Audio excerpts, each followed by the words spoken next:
Hey, everybody, and welcome to DC's Read with the Lights On panel. I've got a bunch of amazing creators here for DC, and we are all here to talk about horror and about scary stuff. And so I am more than honored and completely humbled by the talent that we have joining us today. So I'm going to go around a little bit and let them introduce themselves. We can start with Bill. Hi, good to see you, Katie. Thanks so much for having me. I'm really excited to be part of the panel.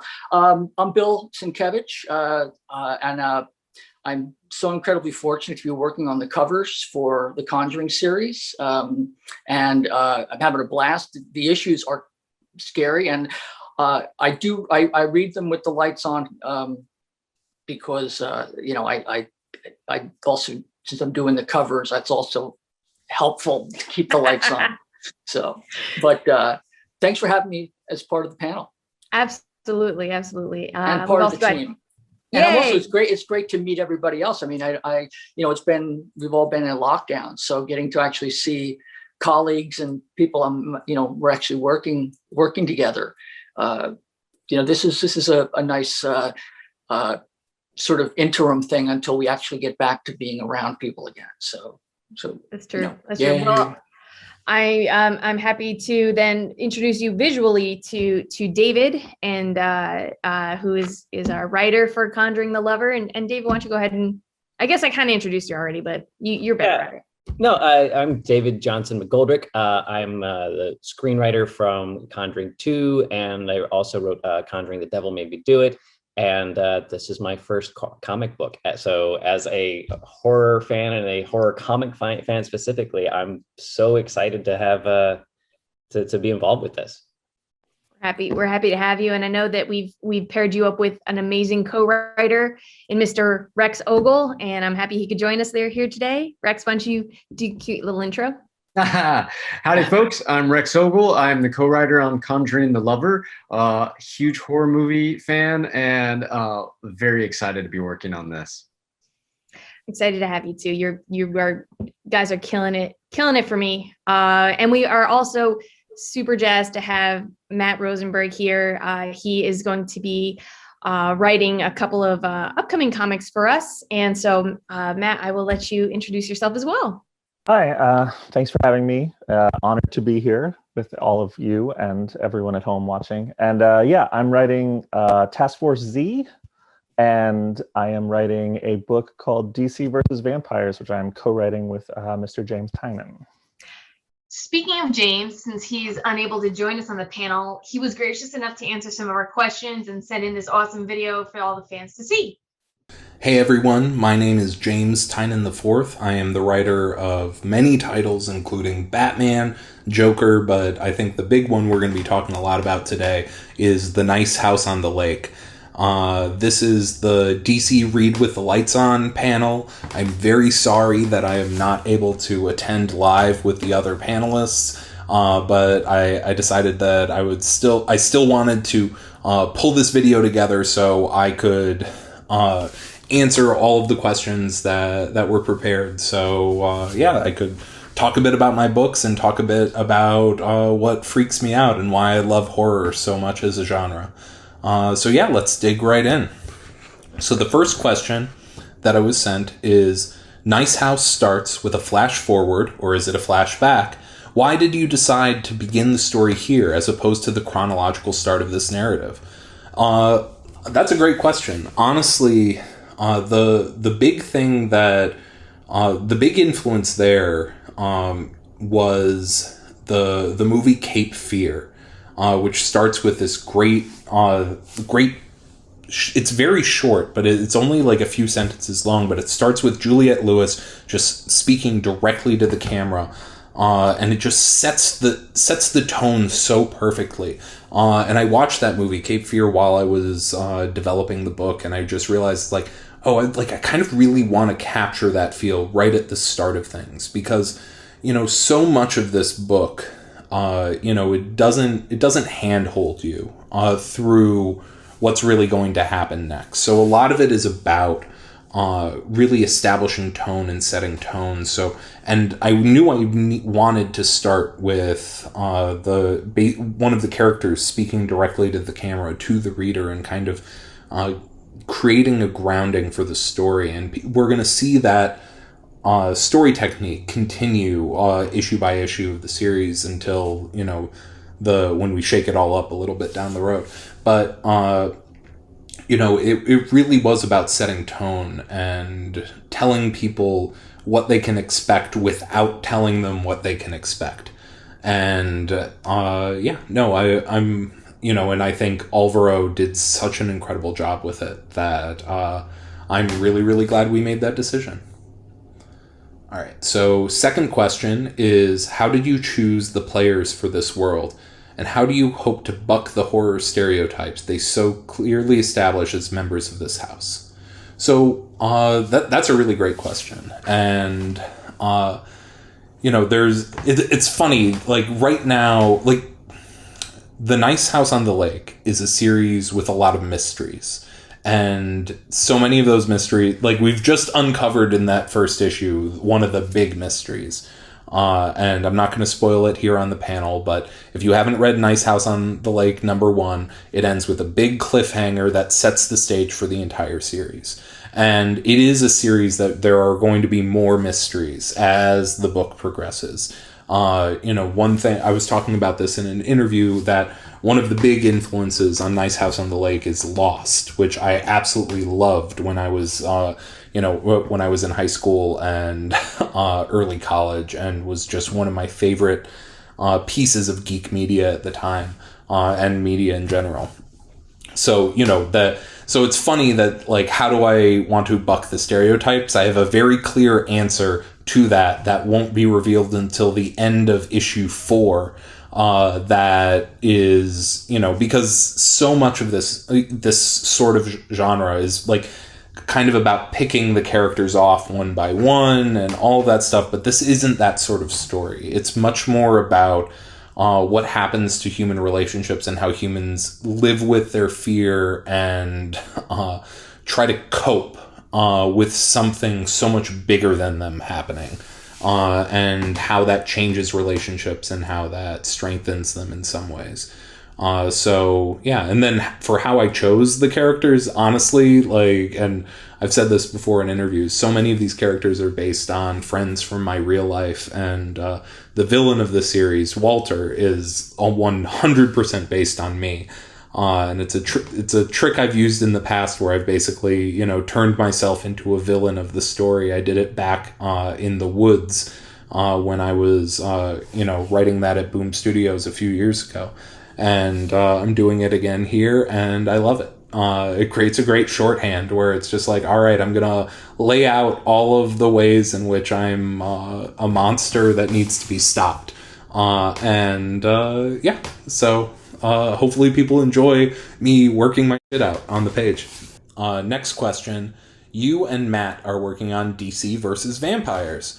What is it about the vampire genre that sets your teeth on edge? Pun intended. Oh boy. Well, honestly, I've loved vampires my entire life. There is something so, like, both seductive and terrifying about it. And there's so much power in, like, it's so, I'm trying to think of the best way to answer this question, but there's something so captivating about vampire stories.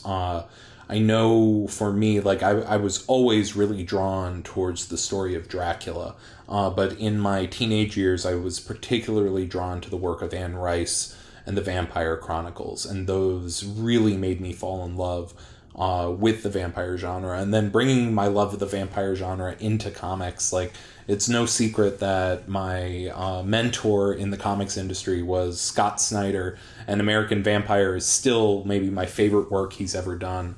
Vampires are, they speak to humanity's worst instincts and some of the instincts that we know are bad, but that we want more than anything. That kind of power, that seductive power and the strength that it brings. But even though we know it's wrong, so there's something that we're always drawn towards them and pushed away by them.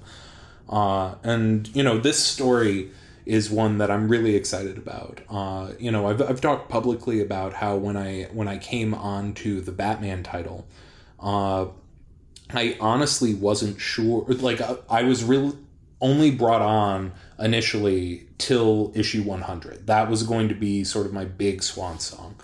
And I didn't know what I was going to be writing next at DC Comics. And so but I was really enjoying working with Ben Abernathy, and I was like, you know what, I'm going to write you a pitch.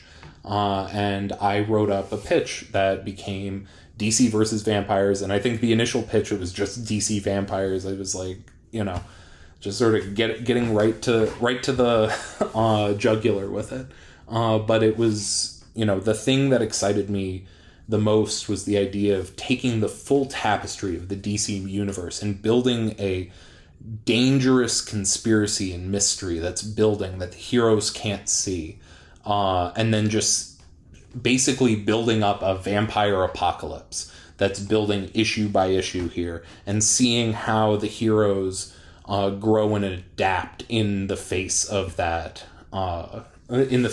horror. And but then so I was really excited. I wrote out this whole big 12-issue outline with like big key beats that I was really, really excited about. And then I found out like the amazing news that, hey, they really like your Batman and you're going to stay on Batman and it's selling really well. And I was like, but I was so excited about this vampire story. How I can't just give up this vampire story. And thankfully, Ben was very much on board, and I was just like, all right, I'm going to reach out to my friend, Matt Rosenberg, who I'm sure is saying very mean things about me on this panel, and see, like, would he have any interest in working on this with me and really, doing it justice. Because I felt like there was some real meat on the bones of the idea. I didn't want it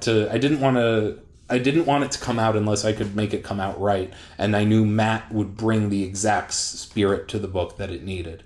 And then on top of that, I had absolutely loved the work that Matt did with Otto Schmidt on Hawkeye Freefall. And I had loved Otto's work for years and years and years. So I was just like, okay, can we get Matt and can we get Otto and can we just make this the best possible book it can be? And thankfully everyone said yes, and now it's going to start coming out, and I am so excited. This is a big story. It's sort of, not similar to how Deceased work. It's not core continuity DCU, which means that we can go all out. None of the characters that you think need to be safe are safe. And we're going to see some heroes step up to the moment, some fall away, and we're going to see a lot of people change into really frightening monsters. And I'm really, really excited about it. So, yeah. The only other thing that I have to say here is, I just want to give an extra shout out to the entire incredible creative team of The Nice House on the Lake. I'm working with Alvaro Martinez Bueno, who I started working with back on the first Batman Eternal, and then again in Batman and Robin Eternal, and then on Detective Comics, and then Justice League Dark, and now Nice House on the Lake. And, I think this is the best work of his career, and I'm incredibly, incredibly proud of this story.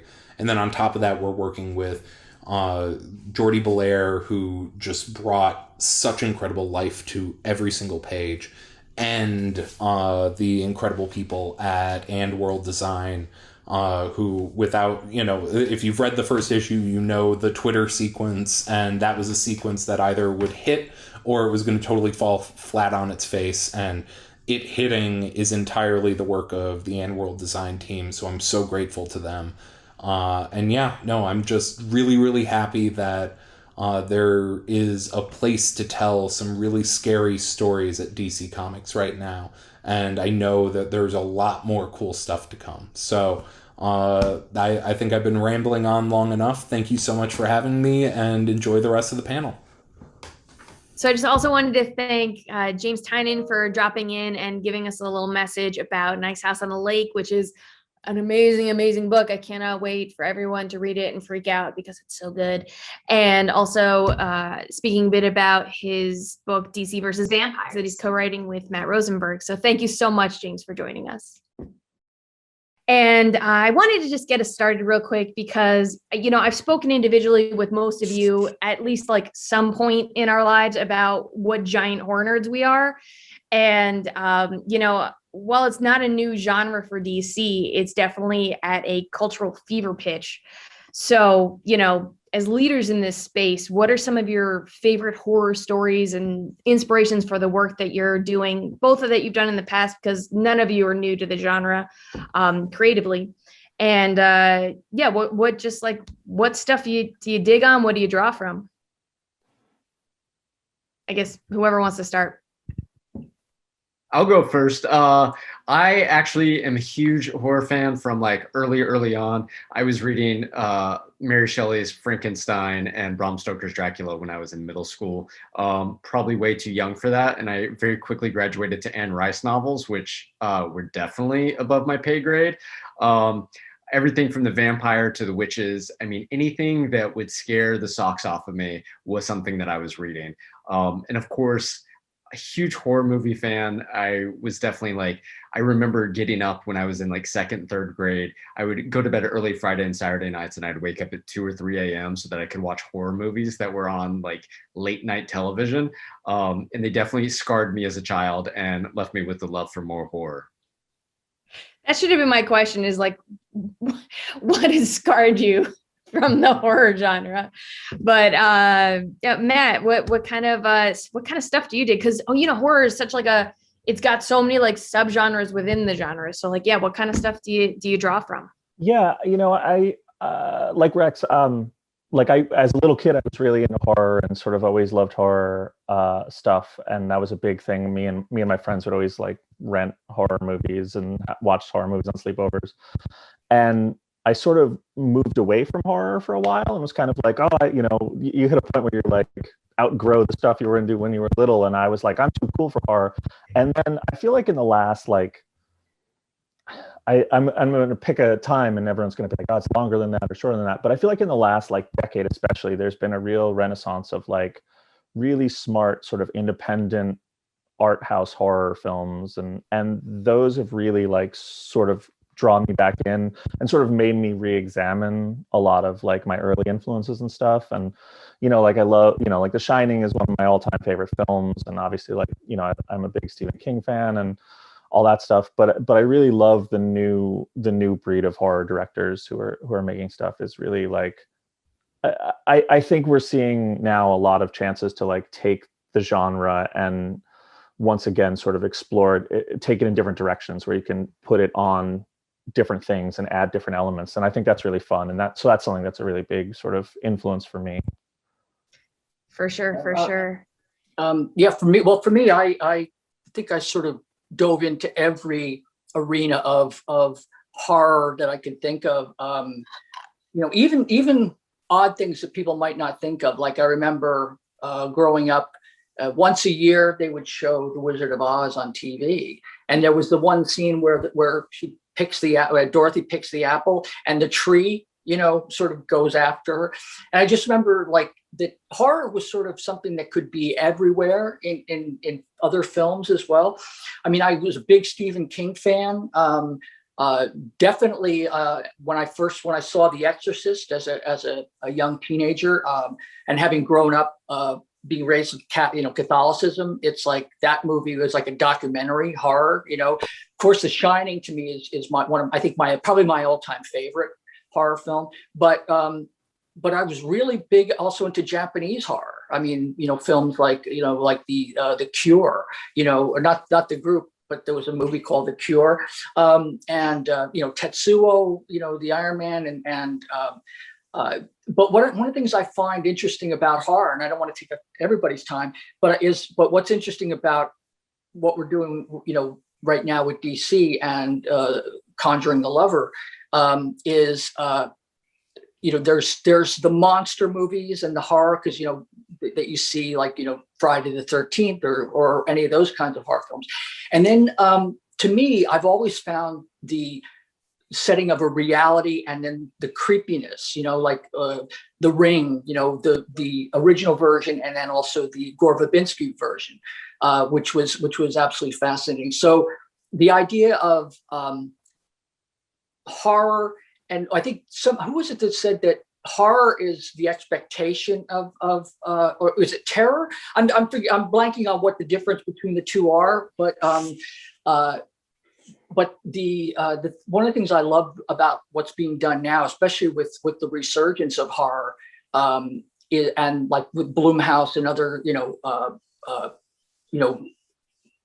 forays into a new iteration, the idea that they're so indicative of the time that we're in, and I find it really fascinating what is being done now. So the idea of the psychological aspects of it and what's not being seen is really, really exciting. So, and certainly The Conjuring, when I saw those films, it amped up, things quite a bit in terms of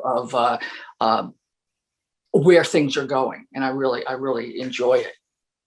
I think, looking at horror, especially if you examine is when you're looking at film specifically, but also across different mediums, and you look at what stories were coming out of, the 20s and the 30s, and then you go through, 40s, 50s, and all through time, and you see how it evolves to scare people. I think that's an extremely good point, and it gives us a bit more insight into David's brain as someone who's been writing some of the Conjuring films as well. So David, what do you think about that, and what kind of inspiration do you draw from as someone who has been one of those creators of the cultural touchstones?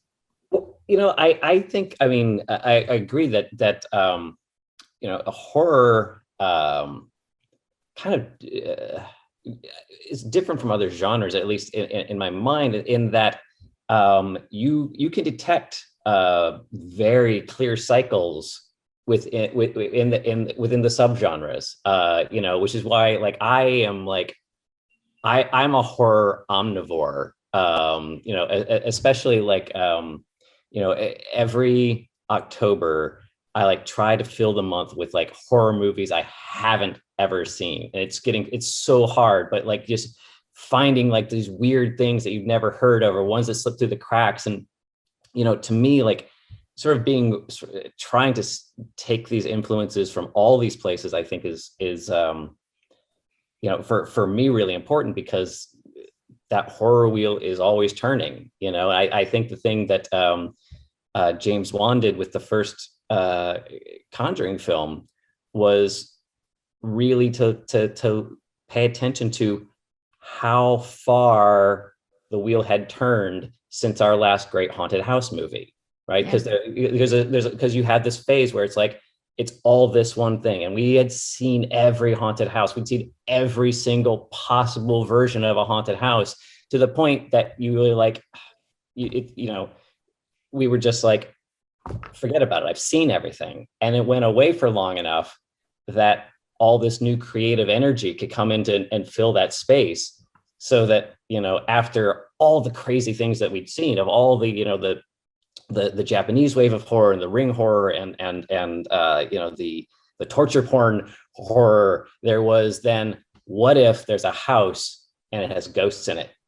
And that was oh my God, I can't wait to see this movie. So it's, and that will pass out of vogue and a new thing will come in. But I think that's sort of what makes it lasting, is that it's a shapeshifter and kind of occupies the negative space of whatever our collective psyche happens to be at that time. That's super, super true. And, in my head, I'm just I kind of wonder, what's the next thing that's going to creep people out next, as long as it's not like a slew of like plague movies. But so like I'd mentioned, you all have been in this horror space before, or you're super big fans of the genre, and Conjuring the Lover, and then Task Force Z, and also DC versus Vampires are almost 3 different types of horror within the genre. And I'm super curious as creators, Rex and David and Matt as writers, and Bill as an artist, how do you scare people with these types of stories? Because, these are comics. They don't have jump scares. They don't have, jump cuts. They don't have things like that. So how do you craft a story, both visually and with the storytelling, to scare readers? If I can jump in as from the visual end first, I certainly agree with everything that everybody has said, and I found that having gone through like so much of the creepy and eerie stuff, again the reading stuff, plus also the like the Stephen King books. I remember reading The Shining, and I loved everything that Stephen King had written.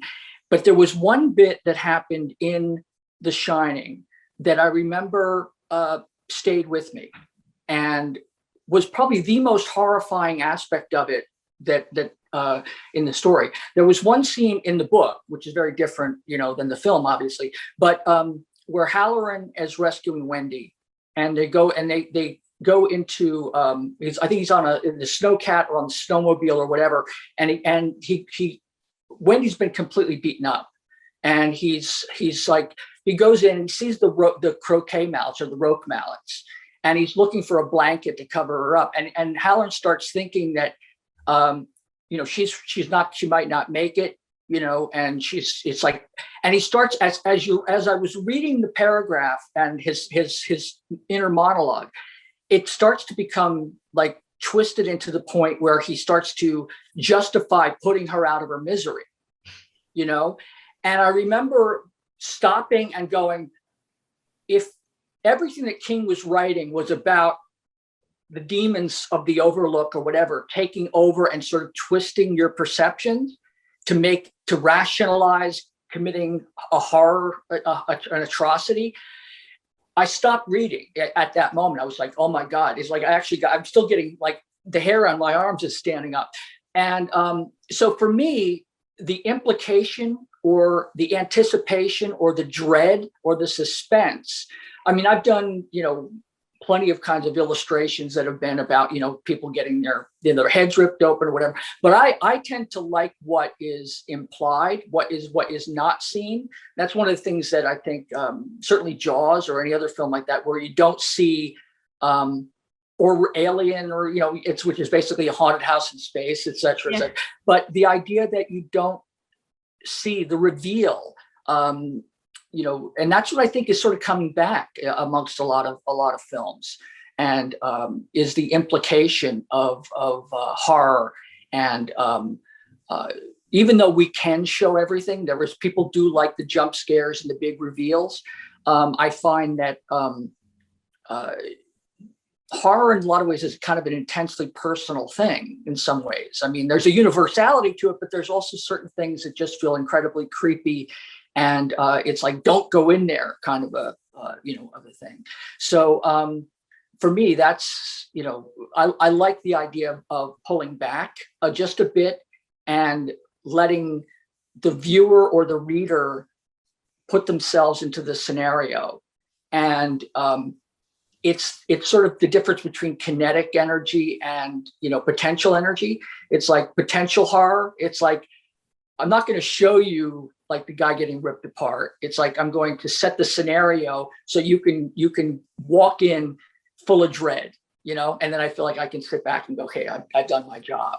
I think you've done an amazing job with that on our covers for the series too, because like, in the first cover, you've got the occultist, and she just looks really like creepy and terrifying. Like she's just like she's standing in the artifact room, the Warren's artifact room, and she like, there's just something about her that's off. And you did such a nice job with that image. And then almost like reflecting that similar image with our cover for the second issue, with Jessica. So like, job well done. Oh, well, thank you very much. Yeah, no, I'm having an absolutely wonderful time. So thank you. Rex, I would love to hear, on the writing side, how do you and David write those scary moments in the story? Because you're expanding on a character in a world that David introduced in the film, but then you both are kind of trying to figure out how to show readers those scary moments, or those terrifying moments, or those moments of dread in the comic. Like, how do you write stuff that scares people? Like, what is your approach to that? I think there's definitely a kind of stylistic element to my approach, which is it's all about that page turn. You want to build the dread over 2 pages and have every panel leading to the next, and building dread, building tension, building anxiety, building stress, so that once you get to that page turn, you're like, oh gosh, like you're a little bit shaky. And I mean, it's definitely, it's such a hard thing to do in comparison with like watching the Conjuring movie, because like you already have a visual element already set up, and it's leading you, it's pulling you in, and it's pulling you in. So, I mean, one of the things I did was I went back and I read a bunch of Junji Ito just to like really kind of beef up, because he is such a master of suspense, and that's what it is. It's all about building that suspense. And what's really great is I've never written with a co-writer before, but David has been amazing at pushing me. And like, I'm like, I think I got it scary. And he's like, no, you can go farther. And so it's really awesome having someone at my back and like helping me to like push it and make it scarier and make it more like The Conjuring. David, how's it been for you then? Well, I'm just relieved to hear that I haven't just completely annoyed him to death yet. Not at all. But no, like it's interesting. I mean, I don't have the experience in comics, but I mean, just to make an analogy, I guess, to film and sort of build off what Bill was saying, we can, especially in comic, you can show anything, which is fantastic, but like, it's so important to show the right thing and the exact right thing. And sort of as an example, I actually have a very similar story to Bill's, reading Stephen King. And the point where I got to a point where I was just like, I have to put the book down. And it's funny, I mean, it's a novel, but it was about finding the exact right image. There's the scene in that book where she chops off his foot. And he goes for the big gross out, and it's really bad. And I was like, oh my God, this is really gross, and was freaked out by it. But then as she's leaving, after she's cauterized the wound, it's just this horrible, grueling thing. I was like, okay, this is bad. I'm sticking with it. As she's leaving with the foot, he notices the scar he got when he was a kid, when he stepped on a piece of glass at the beach. And it connects you with like, oh, that's my foot. That's the history of my foot walking out that door. Yeah. And it then connects you with the horror and and makes it personal. And that was like, after all the blood and the gore and whatever, that was the moment where I was like, nope, I'm done for the night. I couldn't hack it past that, but it was finding that exact right thing that connected me personally with the gore that shook me. Wow. That's interesting. Yeah, I totally get that. And speaking of blood, Matt, you're with Task Force Z and DC versus Zombies. It's kind of a different approach than something like Conjuring the Lover. I mean, if you can tell us a little bit about how you craft scares for those books, because you do have monsters, and you've got a fair amount more blood than the Conjuring comic does. So like, how do you, and you have DC characters as well. So how do you take those characters and approach this story to make it to make it scary. Yeah, it's funny because like everything everyone said is true, but we on Task Force Z and DC versus Vampires, like we have this weird problem that is an opportunity to do something different, like because we have superheroes. So in some way, like your first problem of like, well, horror is very personal and horror is very what scares you, and like how does that work when Red Hood is there or Batman is there or Green Lantern is there? It becomes a different thing because like you're not going to be afraid. The things that scare them would be incomprehensible to you, and the things that scare you wouldn't be scary to them. But it also, so like like Rex said, like learning about studying the page turns and the Junji Ito of it all, like is definitely true. But we had to really one thing that I really focused on, and it's sort of funny because the books on their surface seem very similar. It's DC characters as zombies and DC characters as vampires, but they're sort of two sides of the same coin, which is that like we really tried to focus in on more of the psychological aspects of the horror for them, and just finding those moments. And so a book like Task Force Z is about becoming a monster. It's about a personal journey to be like, where is the line, the moral line where someone becomes a monster? And it's, for us, it's Jason Todd sort of examining like, what am I doing, and is it okay, and where's the line? And it becomes this sort of, and we have a lot of body horror elements in there and a lot of other stuff, and it's creepy, and there's dead man bad and things like that. But a lot of it is very personal and very introspective for him, and just seeing things that he's done and a part of, and going to be a part of, and has to do to survive, and pushing that. And the inverse of that is DC versus Vampires, which is it's a story of vampires infiltrating the DC superhero community and dismantling it. And that is, it's about trust, and it's about these people that you've known your whole life, and giving them your trust, and learning to accept, learning that you can't trust anyone. And that's really a horrific thing that is very personal to people. The idea that you're on your own, and we're going to watch as these superhero teams get dismantled from the inside. And, there's a lot of stuff that has been influential. I know that for DC versus Vampires, like Tom Taylor's Deceased book was a big, like me and James sat down and really looked at that, and we're like, he does such a good job with the zombies of this. What is the vampire version of this? How do we do that? And it comes to a different thing. It comes to less of a, each genre, subgenre of horror has its own strengths. And so we're trying to play to those in ways. And it's less, it's not the jump scares. It's not the, the scary monsters aren't quite as scary as the personal relationships are what we're playing with. I love that. I love that. In fact, I was like, damn it, he kind of stole my next question, because I was going to say, I'm like, if you've got zombies and you've got vampires, like, how do you bring new life? How do you bring new life, to these genres and to these, because, these are well-loved monster genres, and people are familiar with zombies and people are familiar as vampires. So I'm like, is there anything you can tease readers with of like new things you'll be bringing to those titles, or like new things that maybe they wouldn't have expected to come, especially including the DC superheroes?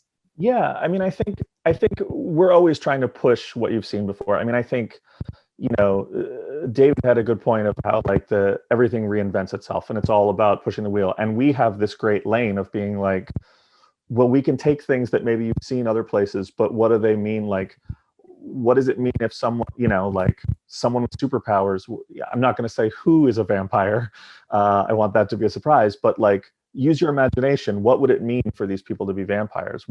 How would they use their powers as vampires? And it becomes, it was a whole, for me and James, when we were writing it, was a whole thing of like, who would be the most fun to see fighting a vampire, and who would be the most fun to see as a vampire? And like, we have just these grandiose plans to just, what does vampire Swamp Thing look like? What does vampire hunter Swamp Thing look like? What is vampire Green Arrow like? What is vampire hunter Green Arrow like? And it's all just playing with these ideas.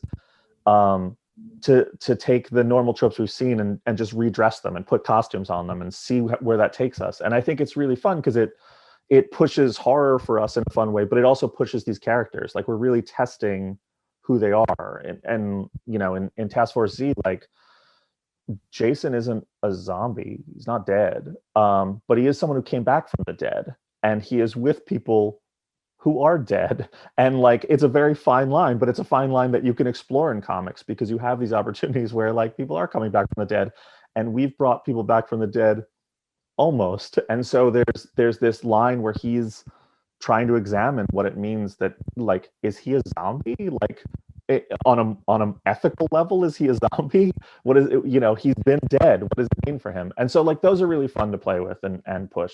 And I think readers are really gonna like how far we take things. I feel like it was like, no. I'm like, in my head, I'm like, I could see just the conversation between you and James when you're like, is Jason Todd a zombie because he was dead and then he was brought back to life? And Yeah. I could like, that's extremely like relatable. I totally get that. Yeah. And speaking about, like, you know, you've got stuff that people don't expect coming, and horror is such a great place to hide like hidden messages or hidden clues or things like that. David, I know you guys had done a lot of that in the Conjuring 2 film, and I know you and Rex had planned a few of those like little hidden things in the Conjuring. Is there anything you guys can tell us to keep an eye out for? Well, you know, one of the things that when we, you know, all first started talking about what this was going to be, like, what is a Conjuring comic book? I mean, it was kind of the fun thing right off the start was like, there's never been one. What is that like? And you know, for me, one of the things that was you know, I wanted to try to bring to it was sort of some sort of nostalgia from my childhood love of horror comics, and which was like, you know, Gold Key, Twilight Zone comics, and you know, the EC horror and the House of Mystery and House of Secrets, was to bring a sort of sense of fun to it. And so yeah, in the, you know, the comics now, we have you know, secret messages to be decoded inside the comic book that you know, will provide an Easter egg if you're seeing the film for the first time, a clue about, you know, the mystery. It felt like a way to sort of just have a bit of shameless fun with it, which I feel like, you know, was really part of my experience with horror comics when I was a kid, was just the sort of, you know, you could turn a page and you could order a monkey by mail order. You know, there was like weird things going on in comics. And so it felt fun to, like, you know, try and imbue this with some of that spirit. I love that. That's perfect. Yeah, I'm just hoping readers can find what we've hidden, and you know, it's one of the fun parts of the genre in general. Yeah, oh, for real. I think, you know, for the people that are sort of into that stuff, it'll be fun to, like, you know, we didn't make it too hard, you know, so there'll be a sense of satisfaction at the end of it, I think. I hope so. Just real quick, I was just please. In response to what David just said. I mean, I think it's interesting, and what it's sort of in keeping with what everybody is saying is, you know, people love roller coasters. People love scary. I mean, people love to be frightened, and you know, and there is a sense of joy in that, and to know that they can actually get past it. So the idea of bringing some play into it is actually really, you know, appropriate, absolutely appropriate. What so, you know, all of you have done a fair amount of work so far on these series. Has there been anything that you've either drawn or written that like came out of your brain that's just kind of stayed there, whether it's something that you wrote and then the image as it was drawn was stuck, or like, is there anything that you're like, oh my God, I can't believe that came out of my brain, and anything that you can kind of tease readers to keep an eye out for? I would say you know, without saying what it is, people will know when they read the last issue of DC versus Vampires. You know, when me and James were planning it out, we knew we were going to kill a character in the end of the first issue, and we didn't know how, but we were like, well, there's a bunch of ways we could do it. And I sent James this idea, and I was like, I know this is too screwed up to do, but like, let's use this as a like conversation starter. And he was like, no, I think that's exactly what we do. And I was like, we can't do that. And he was like, I don't think we could do it either. And then I remember we wrote it. I just wrote it, and then we sent it to Ben Abernathy, our editor. And I was like, hey, so you might want to look at the last couple of pages of this real close. I don't think we can do this. And Ben was like, yeah, I don't think we can do this, but let's find out. And so it went all the way up, and it was looked at by whoever looks at these things and all these things. And they came back and they're like, yeah, you could do this. And so that was just in the script. And then Otto Schmidt, who's drawing the book and is a genius, when he drew it, I was like, I cannot believe, like I emailed Ben again to be like, are you sure that we can do this in the book? Because it is really pretty horrifying, but it's my favorite moment so far, for sure.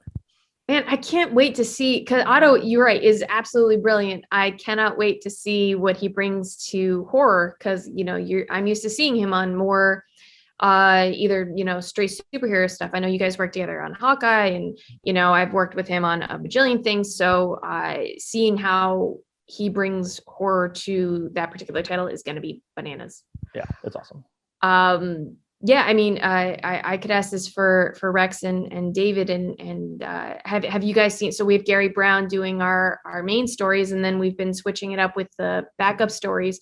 Have you guys seen anything that Gary has drawn that you're like, oh my God, I can't believe he did that? Or anything that you drew and you're like, Gary just made it even scarier than I thought? I mean, the good thing is that everything that we've written so far, Gary has managed to take to the next level. I mean, comic books are definitely like a team up of sorts. So, you know, we're writing stuff and then he's drawing it and he's taking it to the next level. So it's like, I write something or David writes something, then we push each other, then the editor pushes us, then the artist pushes us, then the color goes in. And it's really cool getting to see that. I think for me, like, you know, the main character is a college student and she's struggling with the demon possession, which is very much like having panic attacks. And I had panic attacks in college, so I drew from my experience for that. So I will say that writing it was hard, but actually reading the final issue is a little bit, it's like, it literally creeps me out. Like it gives me anxiety to read it. So I'm hoping that it gives my readers anxiety too, because I mean, isn't that the greatest part of horror, is getting totally freaked out? It's always why I watch it, because I just like if I can focus on that character's anxiety, then I don't have to think about my own. Well, it's funny when you were talking about it, like for me, like you were talking about anything that I had worked on that like bothered me. Like I feel like when I'm writing horror stuff, it's all going out, right? Like it's stuff that's been in my head that is either causing me anxiety or is something that scared me. And I was like, this scares me. I'm going to put it in here, and that's going to scare someone else now. It's a more like purging experience. Like once I've written it, I'm not scared of it anymore for whatever reason, if that makes sense. I guess the only time I ever kind of freaked myself out was writing the beginning of Conjuring 2, which is about the real life Amityville murders. And so I like purposely stayed up late and was like looking at the crime scene photos and was like, this might have been a mistake. But I put it all, I tried to put it all in the script. I love that. What about you, Bill? Well, I find that, there have been images that I've done. I mean, I've done, having done like a lot of superhero stuff, and being a horror buff as well. I mean, I found that like, I know that it's for a distinguished competition, but I know that when I did the New Mutants with Chris Claremont and did like the whole Demon Bear, exploration and everything else, there were a lot of aspects that I felt like I was almost a little worried that it would be there was a level of abstraction and kind of pushing and getting in under the skin that I felt like I guess it echoes for me what everybody else was saying about, can we get away with this? It's like I've done a couple of things. I remember there was one cover that I did for a Joker I remember I came up with the idea, and I just thought, there's no way this is going to be used. It's impossible, and it's going to alienate viewers, and it's just not going to pass any kind of code whatsoever. And it was one scene where the Joker sort of got no shirt on, but he's holding up a heart, and it's his heart, and he's saying, "You missed," Yeah. and like, and it was, I knew it wasn't going to be done, but I had to draw the image anyway. It's like I needed to kind of it's like what David was saying about, purging. It's like, for me, like that level of catharsis of getting it out, and just, so I find that a good litmus test for me is when I'm talking to editors or working with co-creators, is when I go, there's no way we can do this. It's like, you almost have to kind of trust your instincts. Like, that's the direction you should go. In a weird way, it's like, okay, like, follow through, because you end up finding out that things are, there's a universality to it. It might be, it's exactly, in some respects, the right thing to do at the time, is when you get that little bit of like, I don't know if we can get away with this. And it's like, I mean, I like with that cover, that Joker cover, I repurposed it in a different way, but the sentiment was still there. But at the same time, like I said, I needed to draw that image to kind of purge it from my psyche. No, I love hearing that. Believe me, I'm like, as an editor, I am always one to be like, I would rather that my creators go too far and then I have to pull them back, as opposed to me having to Absolutely. push them Yes. far enough. Yes. So I love hearing that from all of you. And I know we've only got like another minute or two. And you guys were kind of talking about what scares you. We recently announced the DC horror line, and as all of you are horror fans here, what characters do you kind of want to see DC do horror with, or what kind of characters do you want to see us take a horror spin on? I know, Matt, you're kind of already handling a lot of that, you and James. I mean, I would say, just to, not that my plate isn't full, but I would love to see a Sergeant Rock horror book. That would be awesome. That's a great You have my idea. phone number. Yeah, that's actually very. I'm just curious to see, what you're all going to do in general, because sometimes it's almost like there's a part of me that's going, like, sitting back and going, okay, surprise me. It's not like I'm trying to make anybody sort of like have to step up or anything like that. But it's like I trust the hands that this is in, and I'm looking forward to just being surprised and creeped out, in equal measure, and That's my goal. enjoying. That's my goal. Yeah. Yeah, I'm sort of, as you know from having worked with me now, I'm also, I have a big nostalgia kick, so anytime we could ever revisit the House of Mysteries and Secrets is fine by me. I love seeing them incorporated into Justice League Dark. But that sort of, that whole anthology vibe is, I for some reason I think horror lends itself to that, and I think that's one of the reasons those books persisted for so long.